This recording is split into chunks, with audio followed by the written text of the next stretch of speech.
সাল্লাম হাদিসগুলো বলেছেন, এক সরিষা দানা পরিমাণ মিথ্যা নাই এখানে।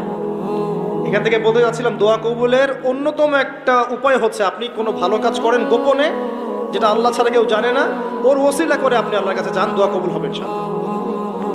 আরেকটা অপশন হচ্ছে আল্লাহ পাকের যে নাম এবং সিফতগুলো আছে এগুলোকে ওসিলা করে দোয়া করা। যেমন, আল্লাহ তোমার রহমান নামের ওসিলায় আমি তোমার কাছে দয়া চাচ্ছি, তোমার আল গফুর নামের ওসিলায় আমি ক্ষমা চাচ্ছি, তোমার আর রাজ্জাক নামের ওসিলায় আমি রিজিক চাচ্ছি, ওয়াহাব নামের ওসিলায় আমি সন্তান চাচ্ছি, ইত্যাদি। কথা কি বুঝতে পারছেন? যে নামের সাথে যে বিষয়টা যায় এটা ওসিলা করে আপনি দোয়া করলে ইনশাআল্লাহ তাআলা আপনি আপনার ফলাফল পাবেন। আর একটা সবচেয়ে বড় অস্ত্র শিখিয়ে দিচ্ছি, এটা আমি কাউকে শিখাইনি আজ পর্যন্ত, আজকেই প্রথম। এবং আমি আমার জীবনে দেখেছি